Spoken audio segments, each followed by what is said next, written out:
ಯಾರಿಗೆಲ್ಲ ಮನೇಲಿ ಮಾಟ ಮಂತ್ರ ಆಗ್ತಿದ್ಯಾ, ಸಮಸ್ಯೆ ಆಗ್ತಿದ್ಯಾ, ಅಥವಾ ನೀವು ಮನೆ ಕಟ್ತಾ ಇದ್ರ ದಯವಿಟ್ಟು ಇವನ್ನ ಶೇರ್ ಮಾಡಿ. ಏನಕ್ಕೆ ಅಂತಂದ್ರೆ ಇದನ್ನ ಅಂಕೋಲೆ ಮರ ಅಂತ ಹೇಳ್ತೀವಿ.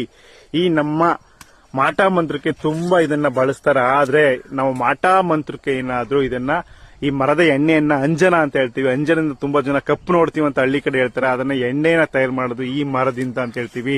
ನಿಮ್ಮ ಮನೆಗೆ ಮಾಟ ಮಂತ್ರ ಆಗಿದ್ಯಾ, ಸಮಸ್ಯೆ ಆಗ್ತದೆ, ಭಯ ಆಗ್ತಿದ್ಯಾ, ದಯವಿಟ್ಟು ಈಗ ಮನೆ ಕಟ್ಟೋರಾದ್ರೆ ಈ ಮರದಿಂದ ನೀವು ವಾಸ್ತು ಅಥವಾ ವಾಸ್ತು ಗಿಡ ಅಂತ ಕೂಡ ಹೇಳ್ತೀವಿ, ಮನೆಯ ಮುಖ್ಯ ದ್ವಾರವನ್ನ ಇದನ್ನ ಮಾಡಿಸಿ, ಡೋರನ್ನ ಮಾಡಿಸಿ. ಜೊತೆಗೆ ಈ ನೋಡಿ ಕಡ್ಡಿ ಇರುತ್ತಲ್ಲ, ಈ ಕಡ್ಡಿ ಮನೆಯಲ್ಲಿ ಯಾರೆಲ್ಲ ಒಣಗಿರೋ ಕಡ್ಡಿ ಇರುತ್ತೆ, ಮನೆಯ ದಿವಾಭೂತ ಕಟ್ಟ ಮಾಟ ಮಂತ್ರ ಇದೆ ಅಂತಂದ್ರೆ ಈ ಮನೆಯ ಅಂದ್ರೆ ಮರದ ಒಂದು ಕಡ್ಡಿಯನ್ನು ತಗೊಂಡೋಗಿ ಮನೆಯ ನೋಡಿ ಇಟ್ಕೊಳ್ಳಿ, ಅಥವಾ ಡೋರ್ ಇದಿಲ್ಲ ಅದ್ರ ಹಿಂದ್ಗಡೆ ಕಟ್ಟಿದ್ರೆ ಖಂಡಿತವಾಗಿ ಇದು ನಿಮಗೆ ಮಾಟ ಮಂತ್ರದಿಂದ ಸ್ವಲ್ಪ ಕಡಿಮೆ ಮಾಡುತ್ತೆ. ದಯವಿಟ್ಟು ಇದನ್ನ ಸಂಪೂರ್ಣವಾಗಿ ವಿಡಿಯೋ ಶೇರ್ ಮಾಡಿ. ತುಂಬಾ ಜನಕ್ಕೆ ಒಳ್ಳೇದಾಗುತ್ತೆ. ಮಂಡ್ಯ ಮೈಸೂರು ಜನಕ್ಕೆ ಖಂಡಿತವಾಗಿ ಗೊತ್ತಿರುತ್ತೆ ಇದು ಅಂಕೋಲೆ ಮರ ತುಂಬಾ ಪವರ್ಫುಲ್ ಅಂತ ಹೇಳ್ತೀವಿ. ವಿಡಿಯೋ ಶೇರ್ ಮಾಡಿ. ಜೈ ದುರ್ಗಾ ಮಾತಾ.